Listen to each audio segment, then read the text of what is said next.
I met Nancy during our sophomore year of college. We were both part of the campus environmental club, and I was immediately drawn to her passion for sustainability and her infectious laugh. I remember the first time we really talked. We were planting trees for an Earth Day event, and she had a smudge of dirt on her cheek. I pointed it out, and she just laughed and smeared more dirt on her face, saying she was one with nature now. That carefree spirit was what made me fall for her. We started dating a few months later, and things moved quickly. Nancy was my first serious girlfriend, and I was head over heels. We'd spend hours talking about our dreams for the future, how we wanted to travel the world, maybe join the Peace Corps together, and eventually settle down in a small, eco-friendly house. Nancy had just gotten out of a long-term relationship when we met. She dated a guy named Edward all through high school and their first year of college. From what she told me, it had been intense but tumultuous. They broke up when Edward cheated on her with a girl in his dorm.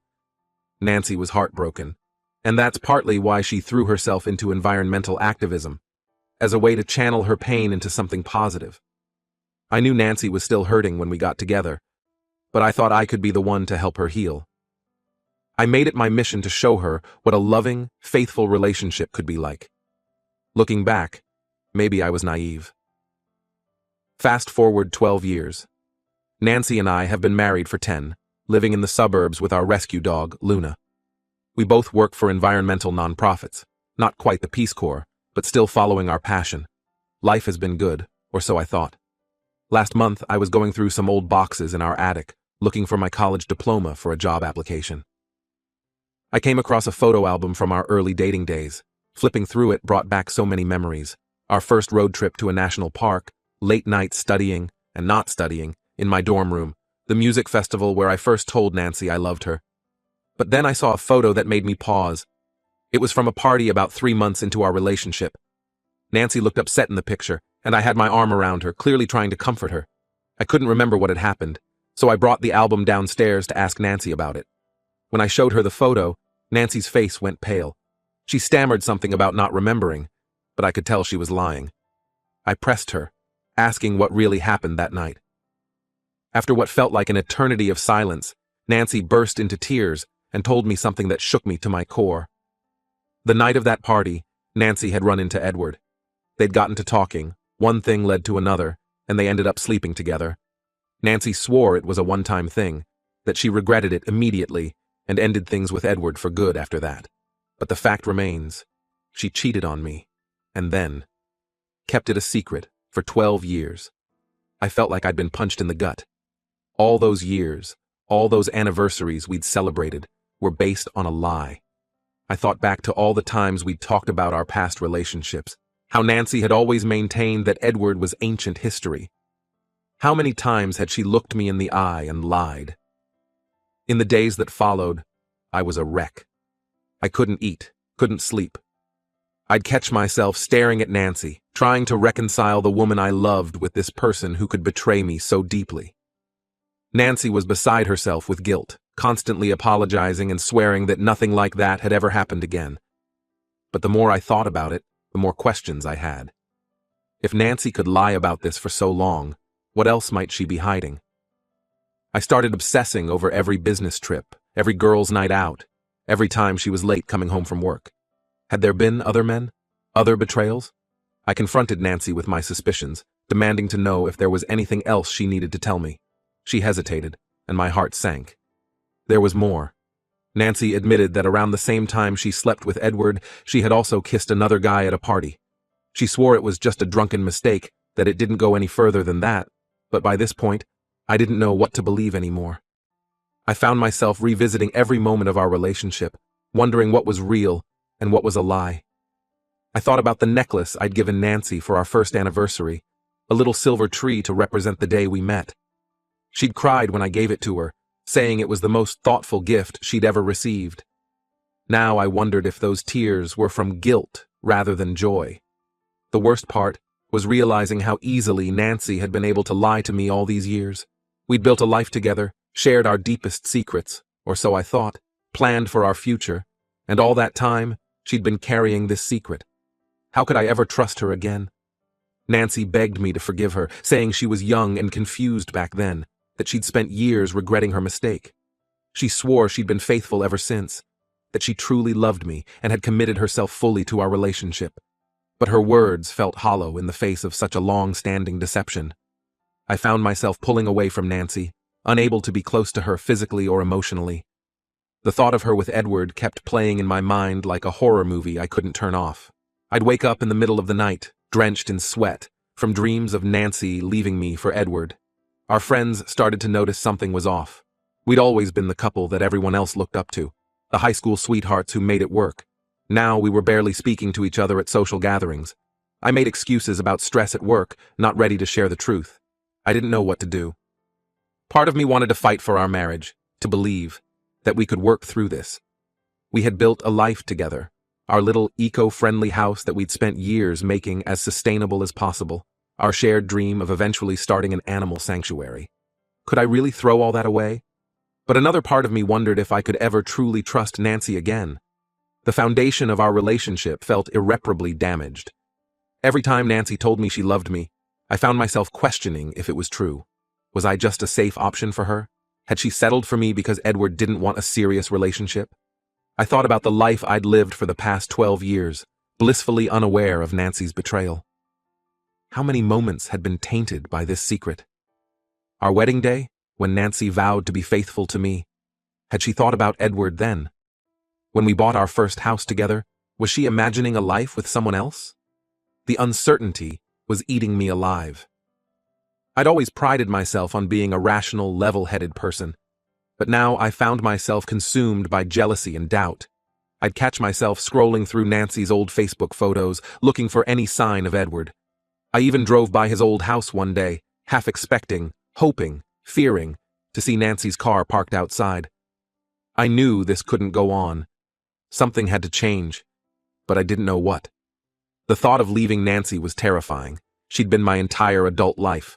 But staying in this limbo of mistrust and resentment wasn't sustainable either. As I write this, I'm sitting in our spare room, where I've been sleeping for the past week. Nancy is downstairs, probably crying again. I can hear her moving around, but I can't bring myself to go to her. I'm lost and don't know what to do next. Has anyone been through something similar? How do you rebuild trust after such a long-standing lie? Is it even possible? Any advice would be appreciated. Update 1. It's been a month since my last post, and I wanted to give an update on my situation. Things have been complicated, to say the least. After my initial post, I decided I needed some time away from Nancy to clear my head. I packed a bag and went to stay with my older brother, Mark, for a week. Mark and I have always been close, and he was the only person I felt I could confide in about what was happening.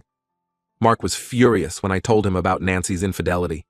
He never really liked Nancy, always saying she seemed flighty and unreliable.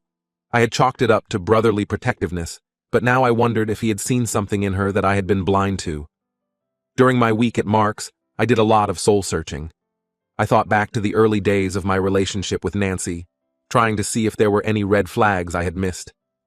I remembered how Nancy would sometimes get quiet and distant when we ran into people from her past. At the time, I had attributed it to her introverted nature, but now I wondered if there was more to it. I also thought about Edward, the ex-boyfriend I had never met, but who now loomed large in my mind. Nancy had always described their relationship as intense but toxic. She told me stories about Edward's jealousy, how he would accuse her of flirting with other guys and start huge fights. I had felt sorry for Nancy, proud that I could offer her a more stable, trusting relationship. The irony of that thought now was not lost on me. When I returned home after the week away, Nancy and I had a long, intense conversation. I told her how deeply her betrayal had hurt me, not just the act itself, but the years of deception that followed. Nancy cried and apologized profusely, swearing again that nothing like that had ever happened since.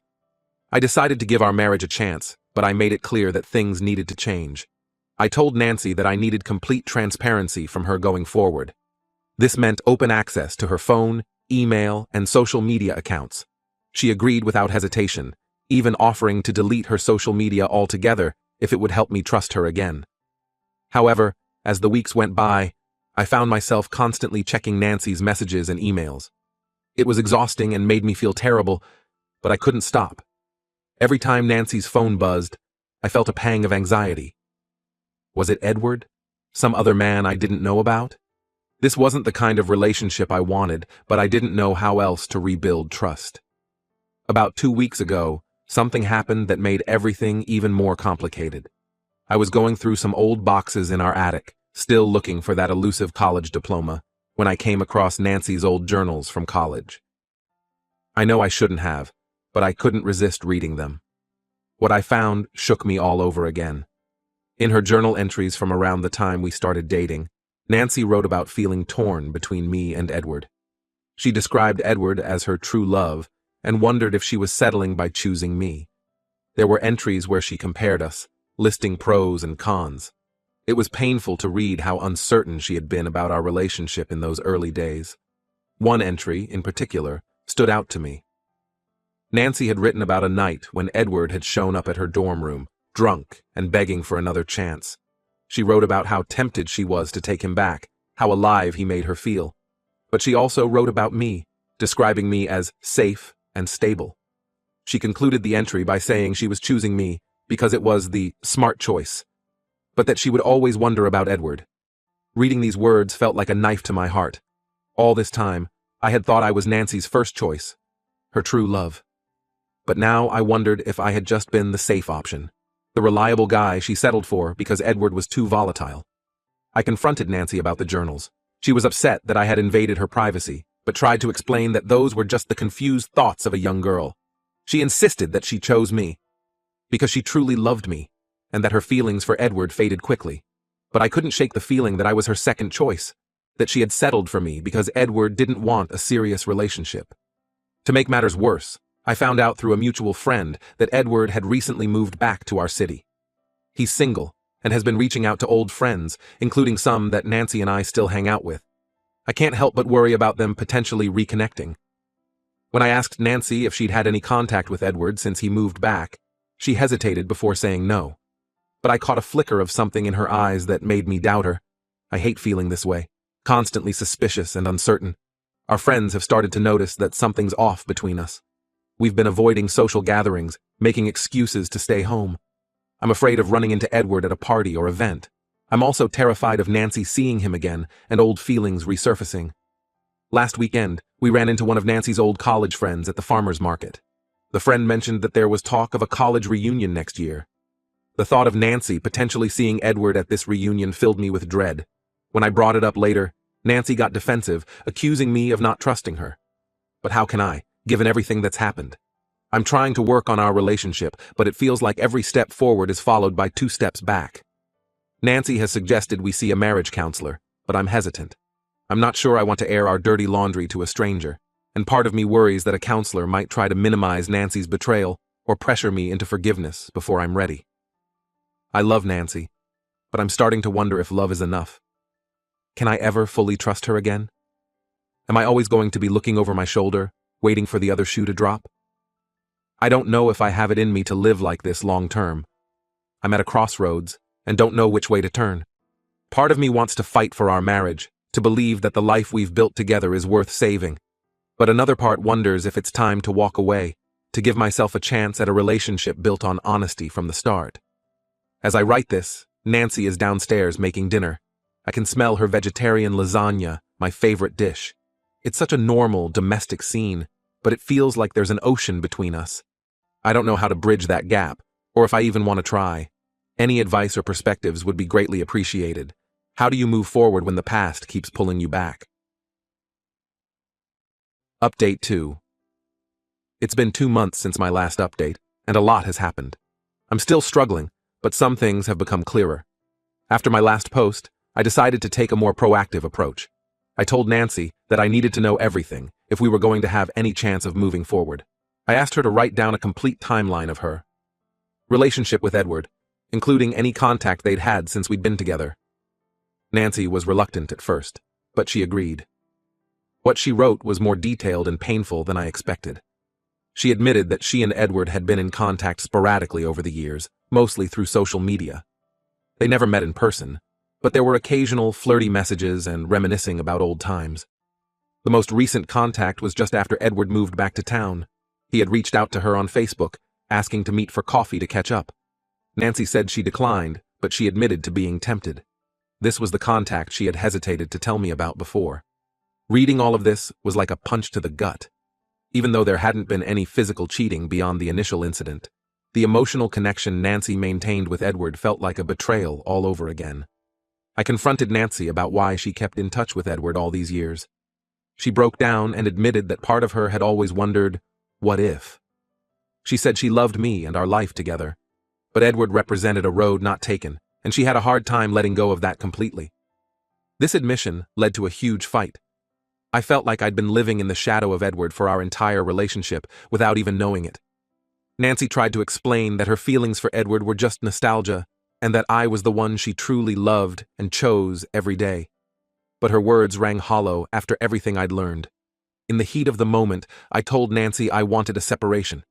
The look of shock and hurt on her face almost made me take it back, but I knew I needed time and space to think clearly.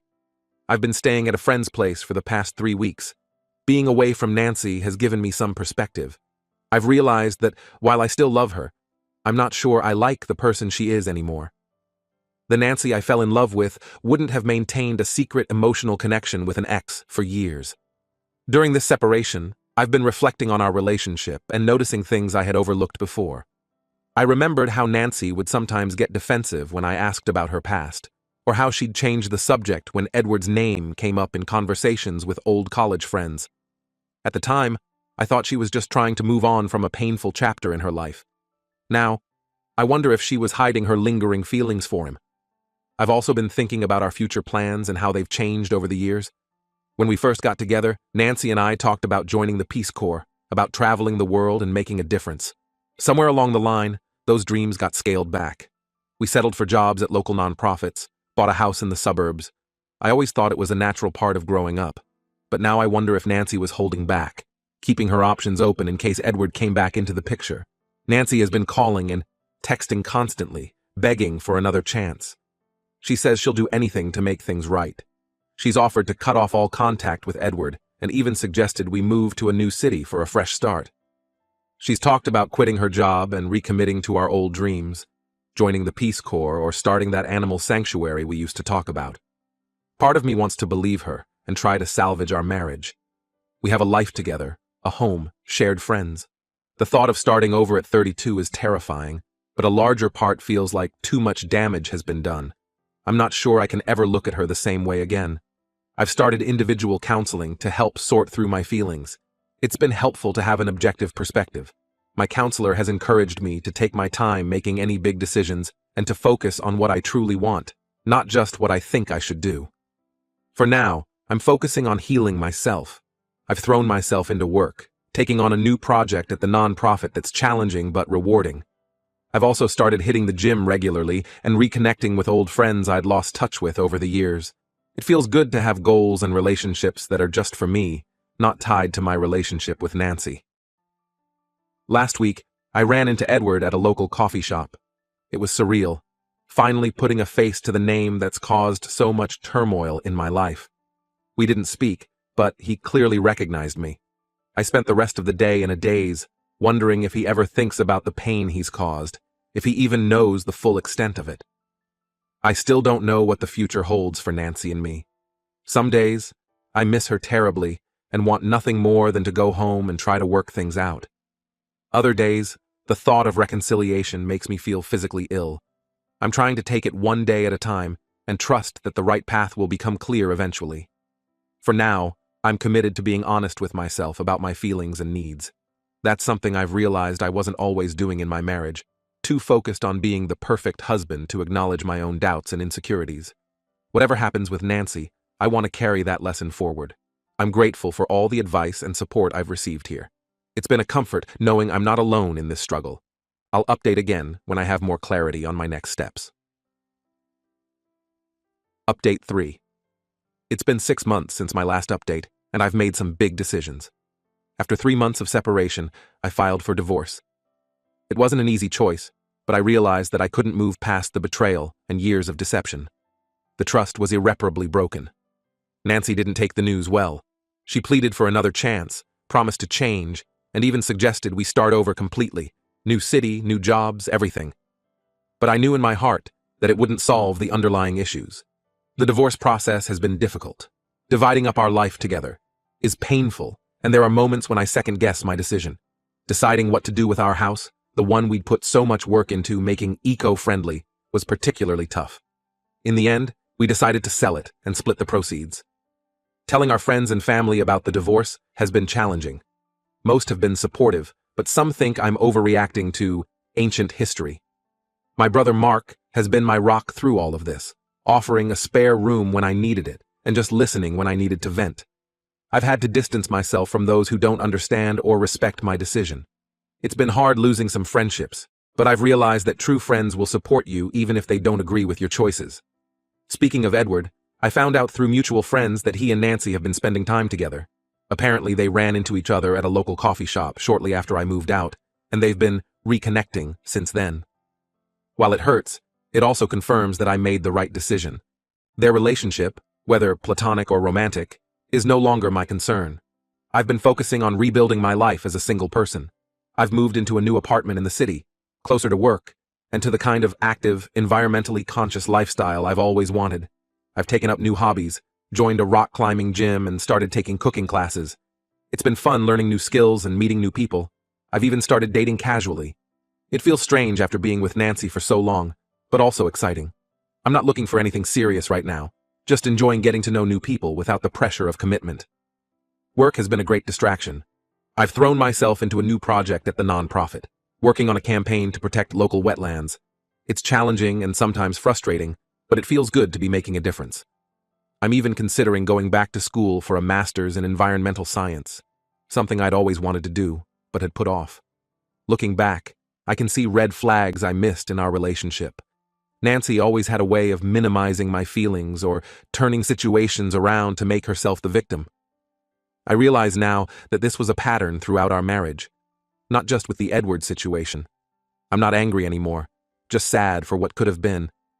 But I'm also hopeful for the future.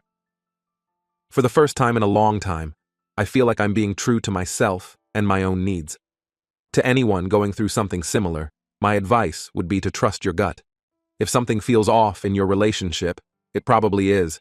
Don't ignore those feelings or let someone convince you that you're overreacting. I don't know what the future holds, but I'm looking forward to finding out. Thank you to everyone who offered support and advice throughout this journey. It's been a tough road, but I'm finally starting to see the light at the end of the tunnel.